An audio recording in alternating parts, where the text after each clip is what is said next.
Dan Bongino has spent the past week wrapped up in a conspiracy theory involving a child molesting financier who was actually arrested and killed himself during the first Trump administration. But somehow this has become a deep state conspiracy now involving Comey, Obama, and Biden. Like, we're through the looking glass. This is Alice in Wonderland.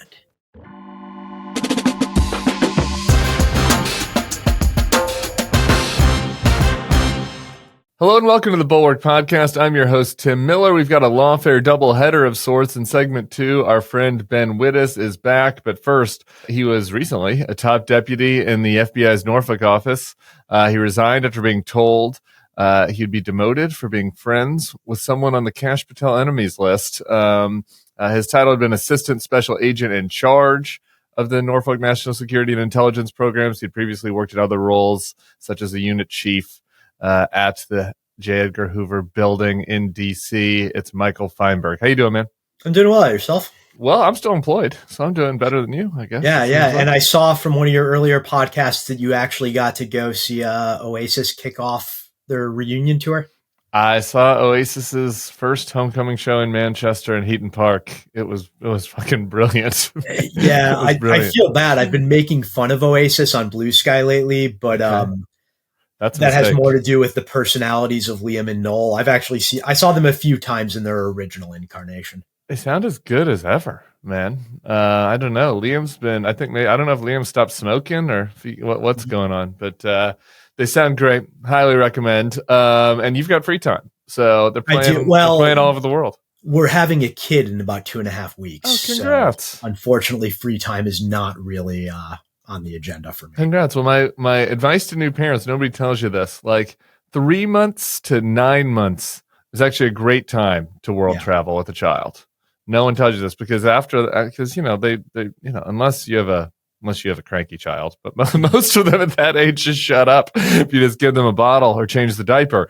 Once you get to about a year, they've got minds of their own. So anyway, maybe contemplate that. I reached out. You wrote. We have at least something in common. Robert Burns. You wrote an article for Lawfares that said goodbye to all that about leaving the bureau, and like one of these insane only in Trump 2.0 stories. You're forced to leave, I guess, because you went to a concert with Pete Strzok, who people might remember from the lovers' texts that Trump liked to mention on the campaign trail from the first Russia investigation. So I guess you were spotted with Pete, and that led to a series of events, which brings you here. Why don't you just kind of walk us through what happened? Yeah, so I don't actually quite know how this was brought to the estimable Dan Bongino's attention, but he did handle it with his usual temperance and maturity. So, I was at the office on a Saturday, and I get a call from my special agent in charge who tells me that it has come to the attention of the deputy director, as she called him, that I'm Deputy Dan, we call him around here. Yeah, it's come to his attention that I have remained friends and remained in contact with Pete Strzok since he left the bureau. And there's nothing false in that. It's absolutely true. He and his wife were a guest at my wedding. We hang out quite a bit. We talk all the time. As I said in the piece, largely about the food scene in various cities and mostly about different bands. Our friendship kicked off when we discovered we were both huge Smiths fans. It's not exactly the stuff of a deep state conspiracy, more just us. I don't know. Morrissey's been getting pretty kooky these days, so you never know. Yeah, he's problematic. Let's put it that way. But yeah, so I admitted to being friends with Pete, and there were a series of more phone calls about it. And basically by the end of the day, once I had sort of regained my self-composure, because it was very clear to me that my life really was about to change drastically as a result of having a target on my back for Bongino and Patel. I was explicitly told by my special agent in charge that my career was functionally over. I was not going to get a promotion for which I was in. I needed to prepare for the fact that I would in all likelihood be demoted. And I also needed to reconcile myself to the fact that I would be called up to DC in order to submit to a polygraph about the nature of my friendship with Pete, whatever that means. They explicitly said that to you? You're going to have to go take a polygraph test like you're going to meet the parents? Yeah. Talk about whether you and Pete were what? I don't like what would even have been the accusation? As near as I can tell, Patel and Bongino really do believe that there is some sort of deep state conspiracy, like something out of a Chesterton novel. That I don't think either of them have read any Chesterton, but probably not. But, more like I'm actually making a point to drop in as many cultural references they would not understand in every interview I do as possible. But yeah, I think they really do believe that there is some sort of organized deep state resistance to the Trump agenda, which is just quite frankly not true. And the mere fact that Pete and I get along and are friends was enough that they needed to, I don't want to be melodramatic and say ruin my life, but they needed to take away my primary source of income when my wife was 7 months into a high-risk pregnancy, make us go through COBRA for insurance, remove the mission and dedication to our country, for which I've always been proud of. It's weird. I wish I had a better word for it than that, but lunacy would be maybe one way to start. Lay the predicate for people a little bit. Like what kind of work were you doing? Right? Like what, where were you? Yeah. Yeah, so I was most recently at the Norfolk field office, where I was the assistant special agent in charge over the entire national security portfolio. And for a good part of that time, including the first 3 or 4 months of the transition, I was actually the acting special agent in charge because the former had been promoted, so it was natural for me to step into the role. But prior to those 18 months, I've dedicated my entire career to combating the Chinese Communist Party and its efforts to undermine the national security of the United States. I oversaw a number of very public indictments, which had a material effect, I think, making us safer. And I worked on a lot of stuff that's still classified that I can't get into, but that all ended in a similar place. I mean, you would think that China hawks at it. Like yesterday, there was the testimony from Mike Waltz, who got downgraded to UN ambassador after the Signal Gate situation. And like he's made his whole career being a China hawk. There are a number of China hawks in the administration. Like you would think that there would be like a counterbalance of people who are less concerned about your friendships and more concerned about institutional knowledge against the Chinese. No, there is a complete willingness to jettison any sort of subject matter expertise from the FBI if the individuals who possess it are political undesirables, friends with political undesirables, or just had the timing misfortune of having been promoted by Chris Wray. Oh, so you mean like there are people that just got caught up in bad timing? I mean, if within the Bureau, we use the phrase seventh floor as a sort of metonym for all FBI leadership. Yeah. And within the first week of the administration, like everybody on the seventh floor was given their walking papers. I mean, this is reported in the Times and the Post and the Journal. It's no secret. Like they just eviscerated the top line of leadership that had all the real institutional knowledge, not just about the threats, but about how best to use the levers of power that the Bureau has.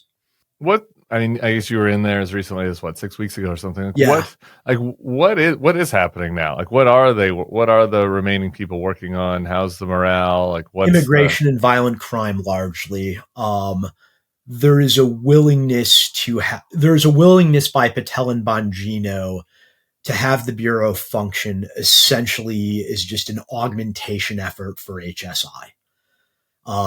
For people who don't know, it's HSI. Sorry, Homeland Security Investigations, which is a subset of ICE, which is Immigration and Customs Enforcement. And the FBI is also going on enforcement removal operations. It's weird. Traditionally, a cabinet secretary or somebody like the FBI director who is immediately below a cabinet secretary would try and hold joint loyalty to his or her president, but also the department that he or she ran. And that second concern is just nowhere in the minds of Bongino and Patel. So they're doing nothing to protect the jurisdiction and mission of the FBI. They're just using us to advance the president's primary political cause, which is the constriction of immigration into the United States. So, when I was in Norfolk, national security squads, white collar squads, squads that handled public corruption, they were eviscerated to move agents and analytic support from their previous threats to immigration operations and to a lesser extent, South American gang operations. So what does that work actually look like? If I'm not mistaken, like the FBI doesn't really have a history of doing immigration enforcement work. So like, what are the agents being told? Like, what does that actually mean? They're turning their focus to immigration work. Yeah, so you're very right about the history and subject matter expertise. The FBI has actually had Title VIII authorities, which would allow them to do immigration enforcement since 2001, when their powers were sort of put on steroids as a result of the 9/11 attacks. They never did it because it made no sense. Like, the FBI is very good at complex investigations of highly coordinated organizations using very complicated statutes like RICO or FISA. Instead of doing that, you now have massive amounts of agents standing around doing perimeter security, rounding up children and grandmas. Well, that's something Dan Bongino can understand. I mean, that's, the RICO cases are complicated. Just being a mall security officer is something that's like in his wheelhouse. Yeah, perimeter security is something an agent with like 6 weeks in the office would normally do on an arrest. And now you have agents with decades of experience and real subject matter expertise spending a good portion of their day doing it. So like, what are the practical effects of that? I know, are people, I don't want you to get into trouble or anything. Like, are folks like still doing the other work and just like trying to do it themselves? Or are there major things that are lost? And if you were to be worried about something, like what would you? There are a couple of areas about which I'm very worried. On the criminal realm, Main Justice, the Assistant Attorney General for the criminal division, has been very upfront that like white collar crime is no longer a priority. He has said, I think, in public statements that it harms American businesses to enforce laws on the books. So that's out the window. As has been widely reported, DOJ's public integrity section, PIN, has also been eviscerated by firings and resignations. And I'm focusing on DOJ rather than FBI resources because a lot of people don't realize, like, the FBI can't bring criminal cases on its own. As much as we hate to admit it, we need the help of federal prosecutors. And if the federal prosecutors are no longer working those violations, the investigators are just running on a hamster wheel. Like, they're not getting anywhere. So that area of criminal enforcement is gone. They're not going to do a lot of right-wing domestic terrorism work. In fact, they pardoned thousands of people for their role in January 6th. So that's not getting worked. And I saw no real concern on the part of FBI senior management, particularly when I was working as acting SAC, to really do anything on the counterintelligence and international terrorism fronts either.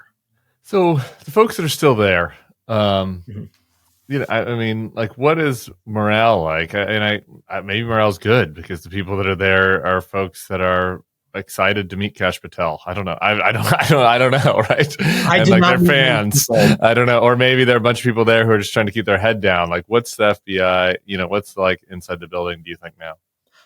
So I'm happy to answer that, but I got to give two caveats to sort of qualify my answer. Sure.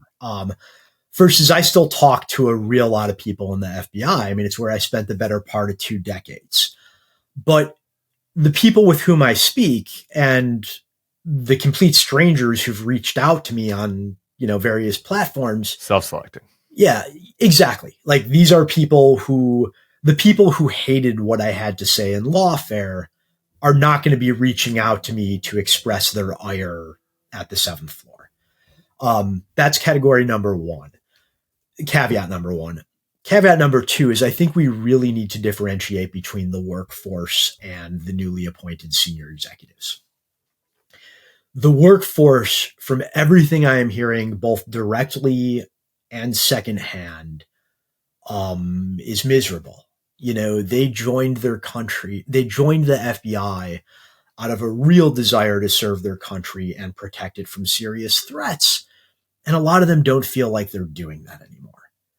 The senior executives are more problematic because there are some who think by staying on and accepting promotions, they're acting in the best interests of the FBI.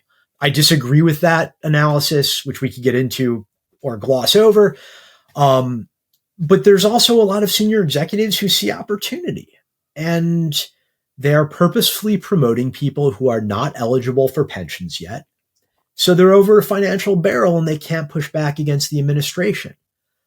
And I think people who are willing to put themselves in that situation are of a different type than the workforce who really just wants to do their work. Let us get into it, because I was going to ask you, I mean, was there a part of you, right? Like you weren't fired, right? Like you were threatened with demotion. Exactly. Yeah, right. You were threatened with demotion and obviously your humiliation of having to take a polygraph test and talk about what concerts you went to with Pete Struck. But so was there a part of you that was like, F these guys, I'm going to stay, make steroid Dan Bongino fly down to Norfolk and fire me, to my face. And, maybe I should stay in here and do the work. Yeah. So I did think of that. There were 2 reasons I did not pursue that path. The first is it wouldn't have been an option. I know a number of people who were targeted the same way I was, maybe not for the exact same reason, but there was something in their life outside of the Bureau that rubbed the current rulers in the wrong way. And when they say demoted, they're being really clever about it. They're not actually giving them a diminution in pay or a change in GS levels. They're removing them from leadership positions and putting them in empty offices where they have nothing to do. So even if I stayed and accepted what was coming my way, I wasn't going to be working on investigations or operations to protect our country. I was going to be sitting in an empty office, not getting any phone calls or emails. Number 2 is I could have fought this. I talked to a lot of immigration lawyers in a very condensed time period to figure out whether I had a case, and everybody agreed that I did. And I would why immigration lawyers? Employment lawyers. Okay. I was like, all right, were you thinking about fleeing? Was that just a all options are on the table? Yeah, got it. Employment lawyers, and fighting that would have taken years. It would have made me miserable. It would have made me a very frustrated, bitter, angry person. That's not who my wife needs during the 3rd trimester of pregnancy. And it is absolutely not who my son is going to need during the first few years of his life. Yeah. So I made, not to sound maudlin or over-wrenching, but like a really heartbreaking decision that I had to leave. And you mentioned, just kind of put a finer point on it, like, obviously there's been reporting in the Times and about other senior leadership and stuff that have left, but you're just kind of the one that's talking about this the most publicly, right? I mean, the number of people that have been run out, I think, exceed what is in the public domain and what people realize. Was that fair to say? Yeah. I mean, because you have a lot of things happening. You have the departure of senior executives who are being forced out. You have people like me who are choosing to resign as a means of escaping untenable situations. But you also have a really large number of people who are eligible for retirement, but are still leaving much sooner than they planned. Yeah. Most agents, because of the weirdness of the federal employee retirement system, you're usually eligible to retire around age 50 and you're mandatory at age 57. You have a real lot of people who are planning to stay till 57 who are now punching out the day they turn 50. Yeah, I do wonder about that. Like, I was like, if you're a 50-year-old G-man who's been, has just decades of experience behind you, serious, not political, right, any meaningful way, and you go into a meeting one day and it's podcaster Dan Bongino telling you that you have to, start doing perimeter security around a park ice raid. Mm-hmm. You've got to have talked to some people who've been in maybe not that dramatic of a situation, but like that type of situation. Like how do people even process this? Like what is the leadership? Is there any competent person that they have, given power to, in order to guard against that? Or are these guys literally reporting to Dan Bongino? So it is rarely the case under normal times that a line agent would ever come into contact with the deputy director. That's changed a little bit under this administration. But yeah, there's a lot of links in the chain of command between those two who relay these orders to them. The problem is if you get high enough in that chain, you're going to be dealing with somebody who is appointed by these people and by definition is willing to work with them and probably not in a position to push back. So you have that as one part of the dynamic. The other part is they are executive branch officers. Like if the White House, if DOJ wants to prioritize immigration, that's entirely within the bounds of legality and propriety. That doesn't mean it's smart. That doesn't mean that they're having the hard discussions about the second and third order consequences of ignoring other violations or the opportunity costs of having agents spend 8 hours a day on perimeter security. So most of the line agents I know are just keeping their heads down and doing what they can within the bounds of law and their oath to the Constitution, but hating their lives on a daily basis and feeling like they're not contributing to an important mission. So you don't have any funny stories for me of Dan Bongino, giving orders in crayon or anything to senior bureau officials? I mean, none that you don't know. I mean, Dan Bongino has spent the past week wrapped up in a conspiracy theory involving a child molesting financier who was actually arrested and killed himself during the first Trump administration. But somehow this has become a deep state conspiracy now involving Comey, Obama, and Biden. Like, we're through the looking glass. This is Alice in Wonderland. All right, that brings me to two other burning questions I had for you as an expert G-man that I want to lean on your expertise on. We'll do the silly one first with Epstein. Okay. So I'm reassessing all of this. Maybe I'm going a little InfoWars. I don't know. But, the 3 minutes of missing video, I'm starting to wonder about, but I'm just teasing. But I do wonder when people talk about the files or whatever, you've been in these investigations, maybe not child sex trafficking investigations, but similar investigations. Talk about what are people even talking about? If there was actually a serious effort to review the FBI files about Epstein and kind of release unredacted things that had been redacted before, what would that even be? Yeah, so look, anything is possible in the world. So I could turn out to be totally wrong, and I just want to admit that up front. But investigations don't have secret vaults in cabinets where we put certain evidence and other evidence goes different places and only some people know about the findings where other findings are so highly sensitive that only senior executives. First of all, if there was something really damaging on a case this size, it probably would have leaked at this point, just being realistic, not from the FBI, but probably from Main Justice. Secondly, like this is a prime example of why you don't want conspiracy theorists running a really important law enforcement and intelligence gathering operation. Like the only thing that should be guiding what they are putting out or what they are saying is like, what did the witness and victim interviews say? What do the financial documents we've looked at say? What do the travel logs say?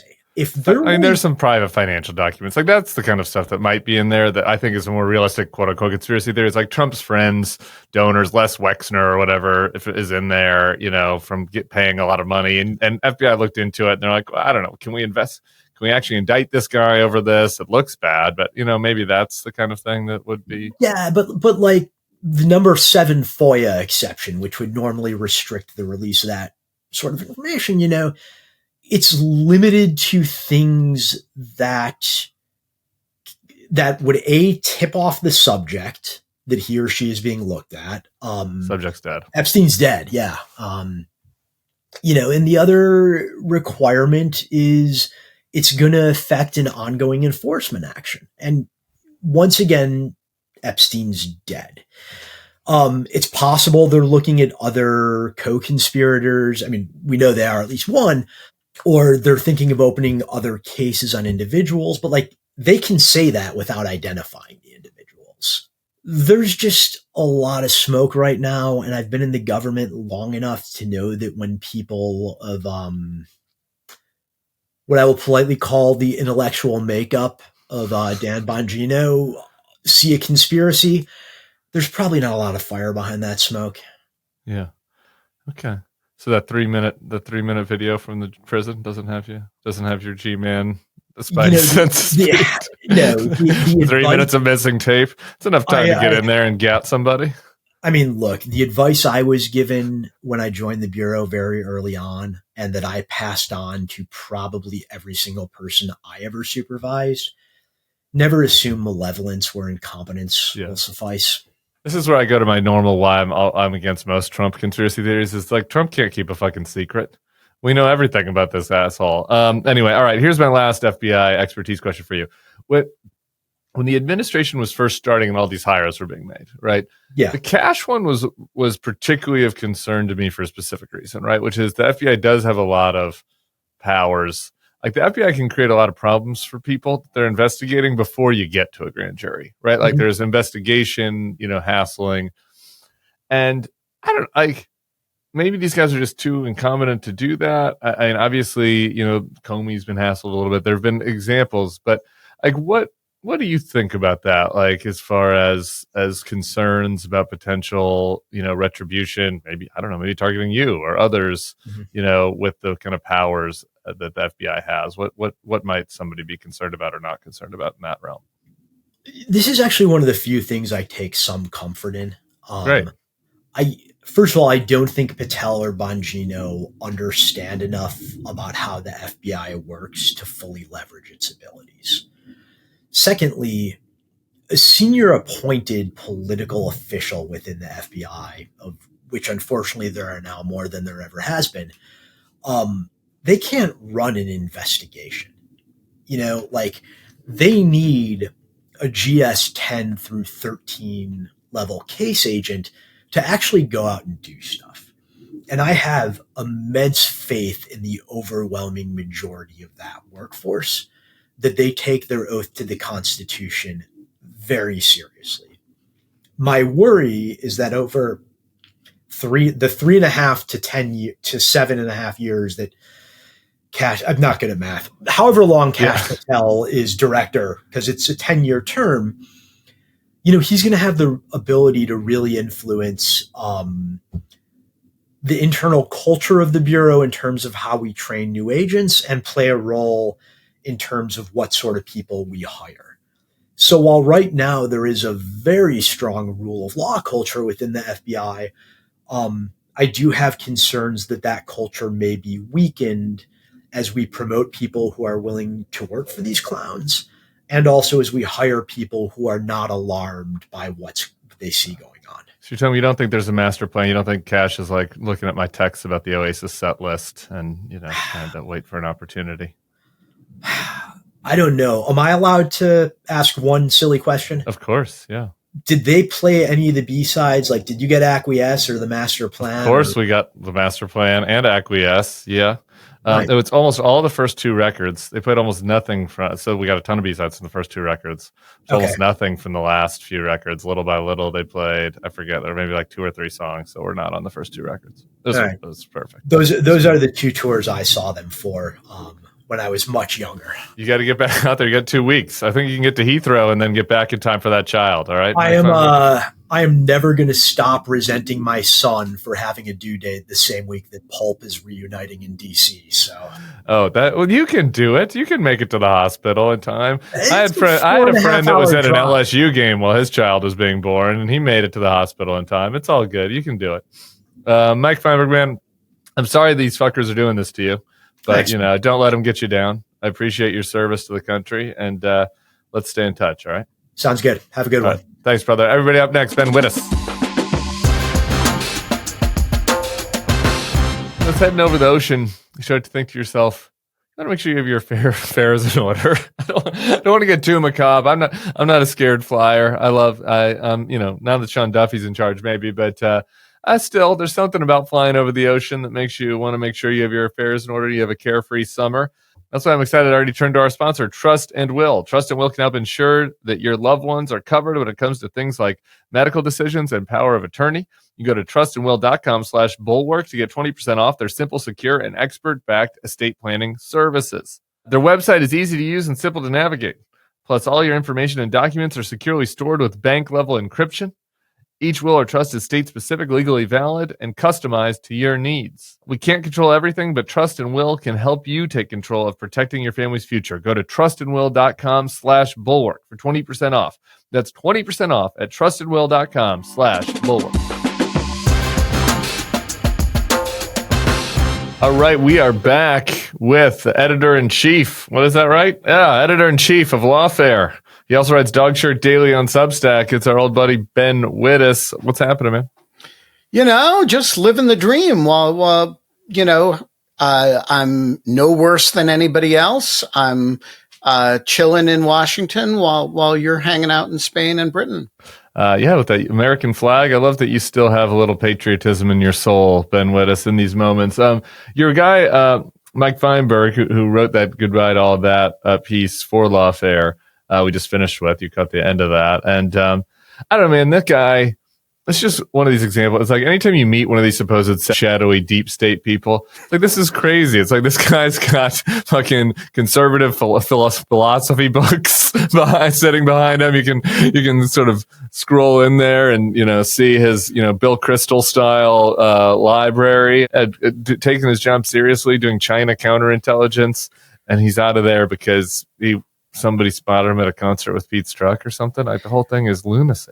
Well, yeah. So he's. So I've known Mike for a long time. We're old workout buddies. You're working out. What are you doing? You max benching or what? No. It's more of a solid core Pilates kind of situation. Mike's kind of out of my league. We've known each other for it's got to be more than 10 years now. Whenever I've been on the show and, you guys, you or Charlie before you would ask about what's going on in the FBI. And I would say something like, FBI agents are crafted. This isn't like, a couple years, a year at the police academy, right? This isn't like, these are people with exquisite expertise. And I always mention, language skills and, some of them are, money laundering experts. And I'm always thinking of Mike when I say this. This is a guy who's, he speaks Chinese. He's a lawyer. He's spent 15 years in China counterintelligence. He's somebody who's, this is the kind of person you get rid of at the peril of the institutional capacity of the agency. And he knows just a remarkable amount about a lot of different things. This is not, what when people think of an FBI agent, they sometimes think of a kind of knuckle dragging cop. Yeah, he's got some tattoos and he can, bench press a lot and he knows how to handle firearms, but he also, has good Mandarin, knows the history of French film, has read Proust, and has a wall of books that he's actually read that are reflective of, conservative legal tradition and other stuff. So, this is the type of person they're driving out of the Bureau. So let's just broaden that out a little bit, because he was talking about the actual Bureau itself, and how there's been reporting about obviously the politicals getting run out of the 7th floor, but that it's actually broader than that as far as people leaving. The same thing's happening elsewhere, and it's happening at DOJ, it's happening at state. Talk about both from a institutional capacity perspective, but also sort of the legal perspective. Last time we were talking about can they do this? Are these people going to be able to hire employment lawyers and stay on? What is your sense for the breadth of the drain from DOJ and others? The breadth is enormous. And, I think the best way to understand it is as there's a purge going on, which is, an active getting rid of a certain cadre that are politically suspect. There is also, you see this with the Department of Education, with the State Department the other day. There's also a concurrent downsizing that is just let's just reduce the size and capacity of the agency, which is not targeted at individuals. It's just let's rip this agency apart and make it less capable than it used to be.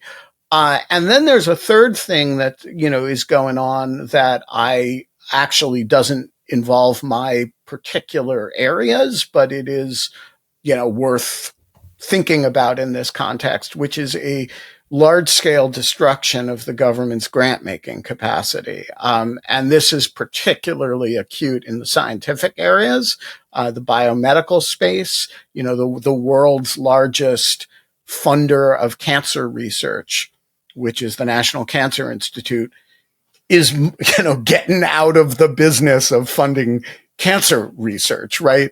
And so you have, I think, these three strains, which are somewhat independent of one another, but all part of this larger package of war on what Trump thinks of as the deep state and those of us who live in a reality-based environment would call the institutional capacities of the federal government.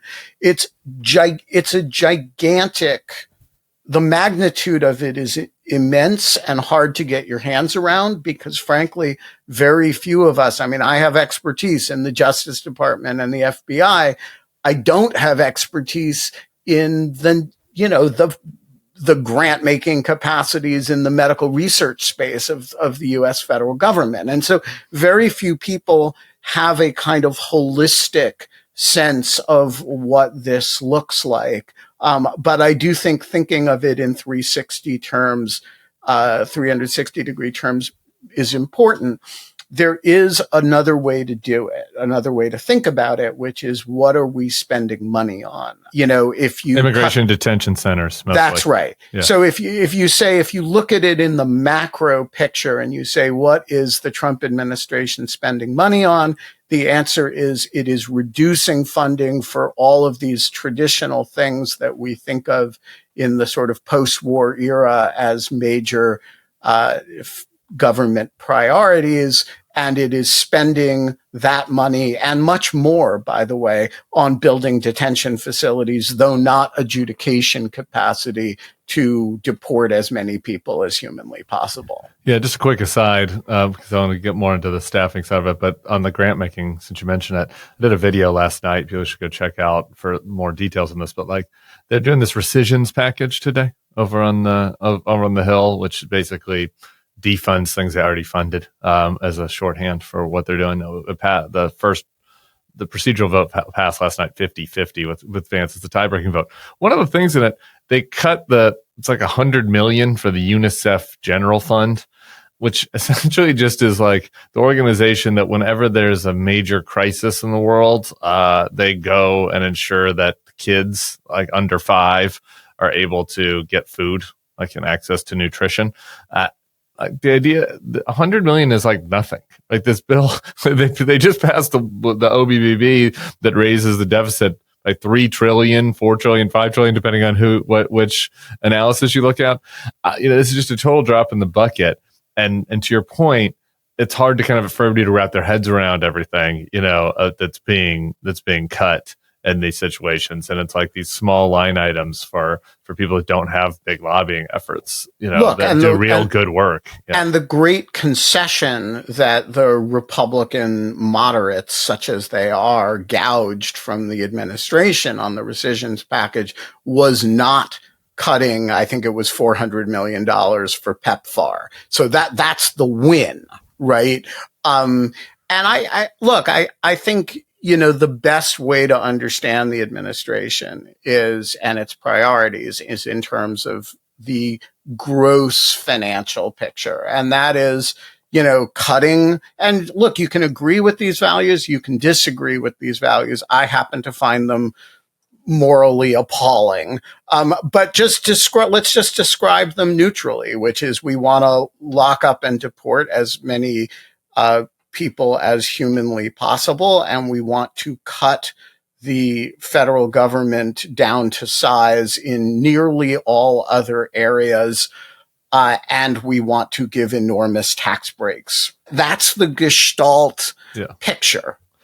Yeah, you could just kind of evenly describe the recent funding decisions to spend, 450x on prison camps that you're going to spend on food aid for the world's youth. I mean, that's just what they've decided to do. Back to the staffing stuff.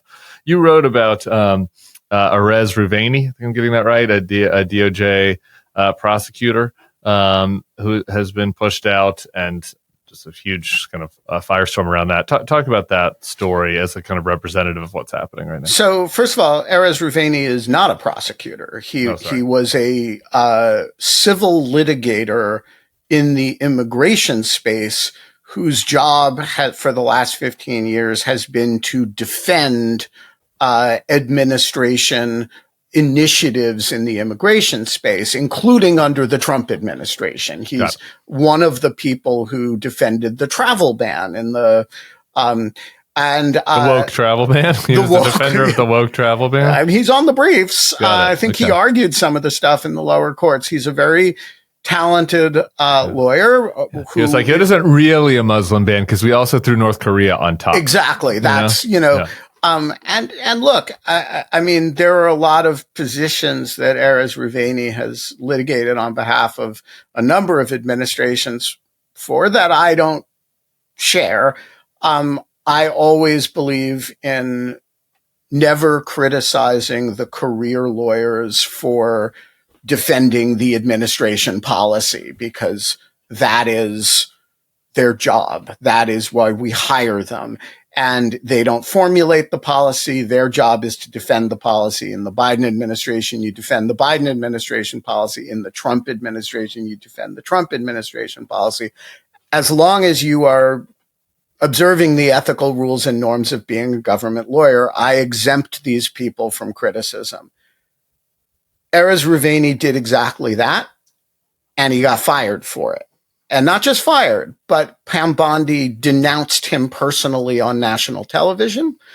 And the government doesn't even really deny the allegations, not in a meaningful way that he puts forward, which is that, first of all, the Dracula-like Emil Bove, said to a room full of lawyers that they might have to say fuck you to court orders, that the government has lied to courts, has willfully defied court orders. And Ruveni, unlike, these themes are the same themes as we saw in the sort of Eric Adams dropping that case. But he did something that none of these other lawyers who've left have done, which is that he wrote a 27-page account of it all and included 150 pages of underlying documents that are really shocking. And, we can talk about the details of that. Yeah, sure. Shocking in what way? Yeah. Well, so, first of all, he, when he says that Emil Bove said we might have to say fuck you to the courts, he then has, a bunch of texts between him and other lawyers when they seem to be defying the court orders, where one of the other lawyers says, I guess we've reached the fuck you point. This is like defying and this is in the context for people, this is defying the court orders around immigration stuff, such as like the planes to El Salvador and Abrego Garcia and Ravaney was on there. The Abrego Garcia case was So he works on 3 cases kind of concurrently that are all still, one is Abrego Garcia, one is the JGG case, which is the Alien Enemies Act case to El Salvador. And then the third is this DVD case where, that ends up with the flights to South Sudan, right? And in each of these cases, he's trying to restrain the government from essentially first defying court orders, but then failing utterly in its duty of candor to the court. And in each case, he is either pushed back at quite senior levels or ignored. And and then look, he files this document. Emil Bove then has his confirmation hearing. He is asked repeatedly about Mr. Ravaney's allegations, and I think it is very hard to escape the conclusion that he lies under oath about it. He says he doesn't recall saying that they were going to have to say fuck you to Judge Boasberg. I think it is very hard to escape the conclusion that both he and at least one other Justice Department lawyer were engaged in a willful, not to mention the DHS hierarchy, were engaged in an effort to deport people illegally, irrespective of what the courts had to say about it. And so, look, Ravaney is, this material is now public. And the real question is, does anybody care? Well, it's not the question. Do we have to answer that question? I mean, look, yeah, I think actually that's the real question, because the answer for, if you could get 2 or 3 Senate Republicans to care, that would be, well, you'd need 4, but that would be an important thing.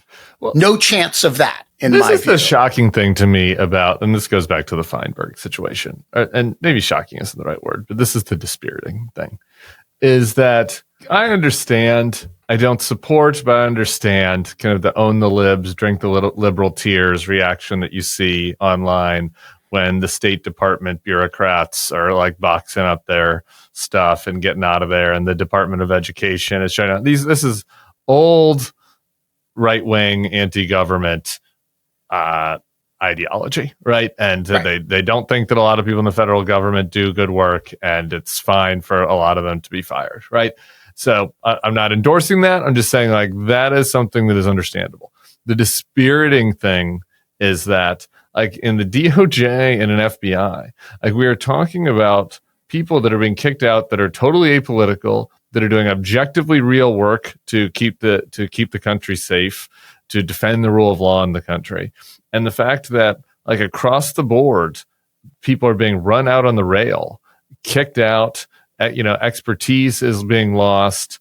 They're stopping doing certain types of investigations, in service of nothing, in service of the paranoia of the podcast host who's the deputy FBI director. Right? Like, that is the thing that is, you would imagine that there'd be one fucking Republican on the Hill that would be like, wait a minute, we need to have more respect for the people that are putting their lives on the line for the country, that are trying to protect us, that work at work at these law enforcement agencies. And like, there's nothing. Well, Zero. let's talk about Senator Tom Tillis in particular, the now venerated Tom Tillis.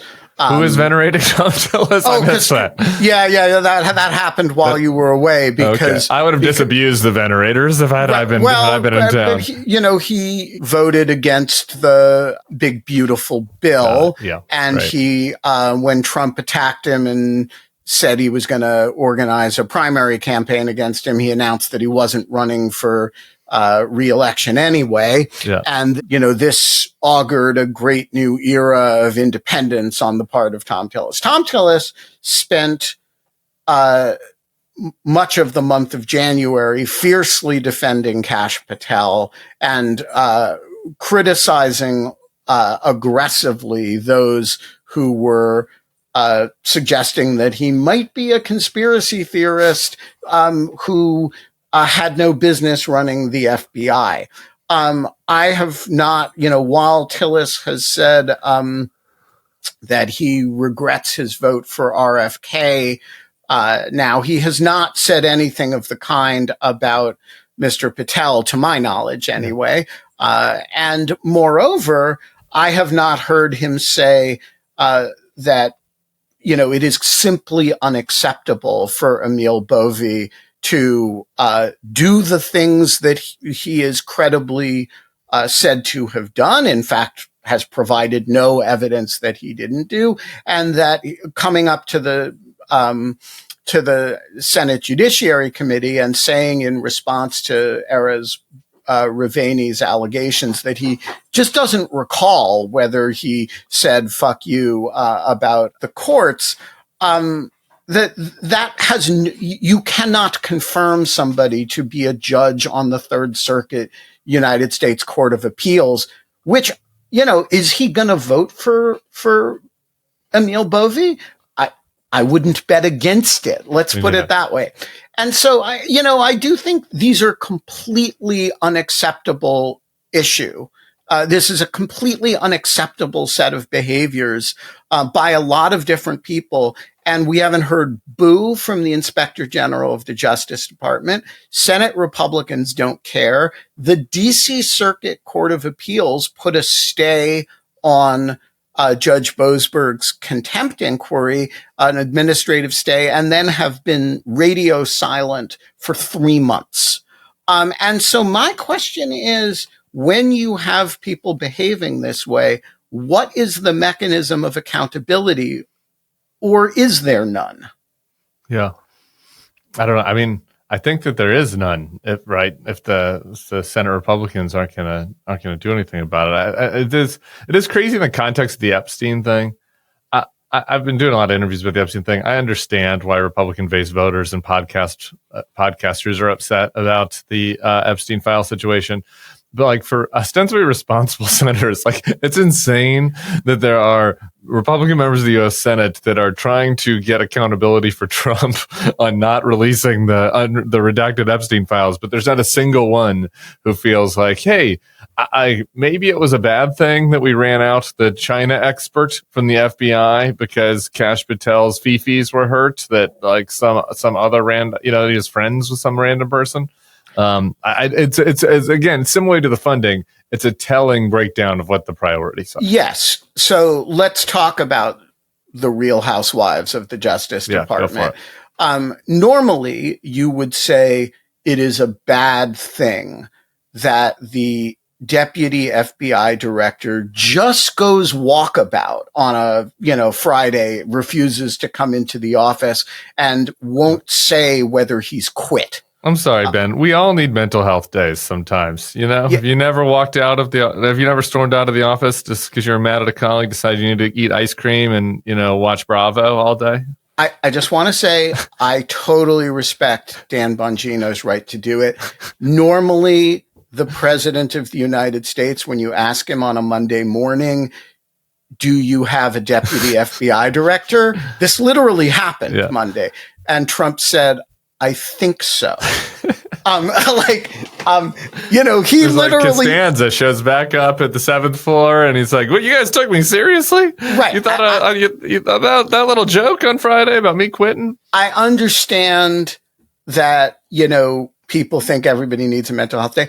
The deputy FBI director is one of the true workhorse jobs of the federal government, and you don't just walk out in a snit and refuse and say about the attorney general, either she goes or I goes. And by the way, the fact these people are acting like this is, normally you would think it's a bad thing that they've turned the upper echelons of the Justice Department and the FBI into a weird, the girlies are fighting reality show. Right now, I'm relieved that they're, fighting over whether a dead guy he's been dead for 6 years now, 5 years, whether he had files and they were on the attorney general's desk, or whether he never had files and it was never on the attorney general's desk. And by the way, Dan Bongino's quit. No, he's not. Yeah, he's playing golf. I mean, I love this. And the reason is the more consumed they are with destroying each other, the less focused they are going to be on destroying the cultures of the agencies that they're running. And so, bring it on. It's the Iran-Iraq war, arm both sides, amplify all the messaging. But it is... I think we should have a Bongino, Bondi, kind of like a food fight, like in a cage, like a WWE style thing, where they both get cakes, they get to throw each other pay-per-view. I would pay for that. I would totally... I wouldn't pay for it. I'd pirate it. But yeah, I mean, look, it is profoundly embarrassing that this is what the upper echelons of the law enforcement apparatus of the United States is doing. And the fact that we all kind of treated it that a QAnon themed soap opera going on at the attorney general and FBI director level was just kind of a normal weekend. And that the stories should be broken by Laura Loomer and Axios, right? These aren't Congrats to Axios on that scoop. I think it's a telling marker of where we are. Let's just put it that way. I've got another telling marker. Just one more thing on the staffing. So you heard from Mike Feinberg the type of expertise we're losing from the FBI. I want to highlight somebody who's coming back to work.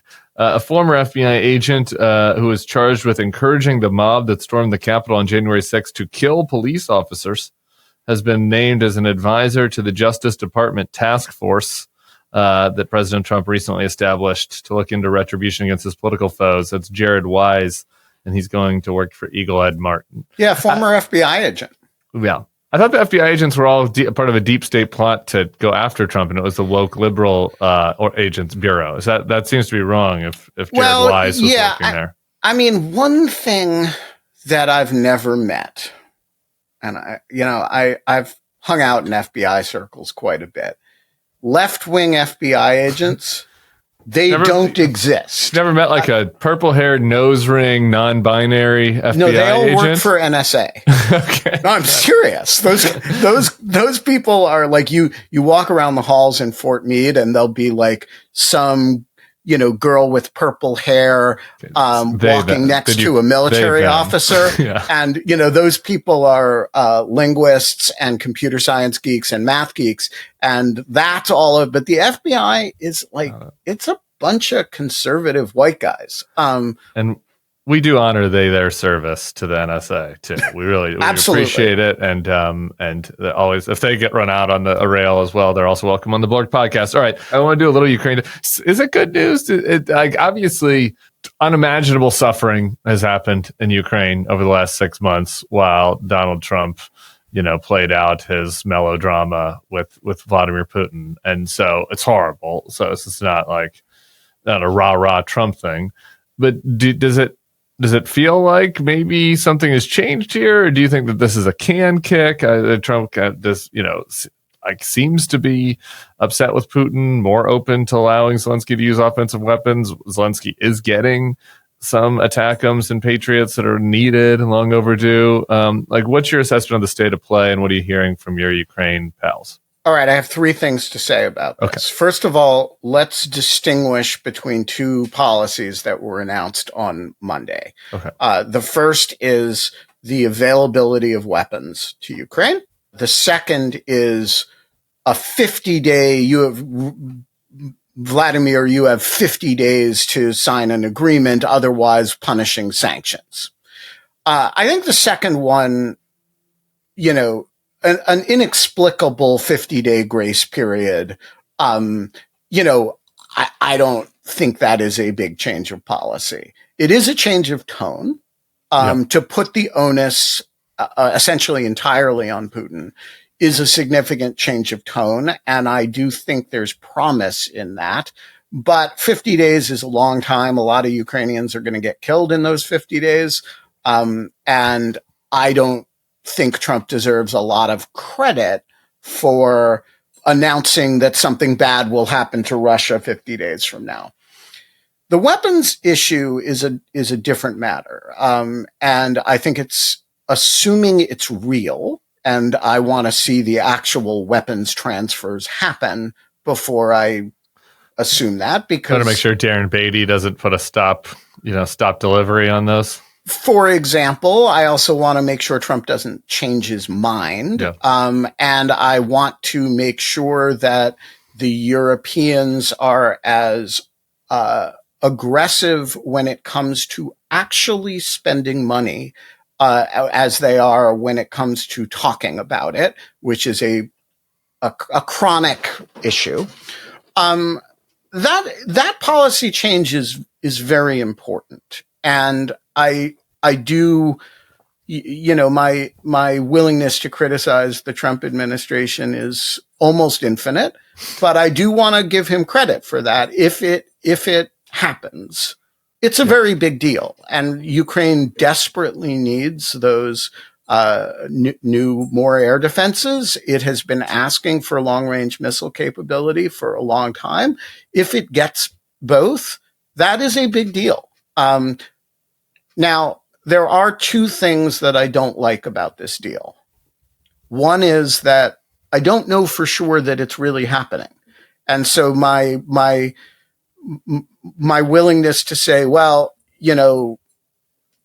this is a great thing. It should have happened 8 months ago, but it's a great thing, blah, blah, blah, is tempered by the fact that I'm not 100% sure it's really happening. So hold that thought. Sure. But the other thing is that I don't love the fallback to the position that, we're not going to spend a dime. Europe's going to pay for it. And our involvement here is sort of transactional. We're going to supply weapons to Europe so that they can give them to the Ukrainians and they will pay for them. Now, this is the best we can hope for from Trump, I think. And I don't want to be churlish about it, but we should be supporting Ukraine with money. And I don't, what will be to me the Rubicon where Trump, I will say, yes, Donald Trump has changed on Ukraine in a profound way and has adopted a policy that is consistent with what I think U.S. policy should be, is when he goes to Congress and asks for a supplemental of whatever size is appropriate for U.S. spending. That goes back to the earlier part of our conversation where we say, look at how they're spending money. And they're still not spending money supplying weapons to Ukraine. And so I think it's an important step. It's a big change, and it will save lives in Ukraine if it really happens. So I don't want to sound churlish about it. Is it, this is the day he became the president? No. Yeah. I will add one amendment that's slightly churlish, but more cheeky than churlish, I guess, is it should be worth mentioning that obscene scene in the Oval Office where J.D. Vance was demanding that Volodymyr Zelensky thank him for doing nothing. The origin of that fight, the crux of that fight rather was that Zelensky was just trying to say to them that they're trusting Putin, they shouldn't trust him. Yes. That was basically the crux of the fight. Was like I hear what you guys. Zelensky's basically like, I hear what you guys are saying, but like he's been saying this for a decade and a half. He's you cannot trust that he says that he's going to come to the negotiation table. They're going to keep attacking us. And then Trump and JD Vance got their butt hurt and pissed that Zelensky was saying that. And now here's Trump this week saying essentially Zelensky was right. And he didn't say Zelensky was right, but he's saying, yeah, like Putin didn't do what he said he was going to do, it turns out. And it's like, that's all Zelensky was trying to tell him. And he was doing it in a very modest way. And it created this Oval Office scene, this kind of petulant, reaction from Trump and Vance. And anyway, it merits mentioning. Oh, it merits mentioning. Look, nothing can redeem Trump's treatment of Ukraine in the first 6 months of his administration. And in no sense, when I say that this is a big deal and it will save a lot of lives, is that meant to undermine the point that the first 6 months of the Trump administration have been a very, very deep betrayal of our European allies and Ukrainians who are under fire. I am approaching the question from a slightly different point, which is Ukraine really, really needs more interceptors and more Patriot batteries, and it may just get them now. And I am very grateful for that. I am not praising Donald Trump. Ben Wittes, thanks for checking in as always. It's good to see you, my friend. Everybody go. Head over to Lawfare Media, sign up for the newsletters, Dog Shirt Daily. I do like The Situation. Ben's been writing The Situation, which is occasionally very serious and at times, has a more comedic tone. Yeah, I try to make 1 out of 4 of them. 3 out of 4 are super earnest and angry, and 1 out of 4 is written with the idea that if you're not making fun of the situation, you are part of the situation. We'll leave it there. Everybody go sign up for Lawfare. Ben, I'll be talking to you soon. And listeners, we'll be seeing you back here tomorrow for another edition of the Bulwark podcast. Peace.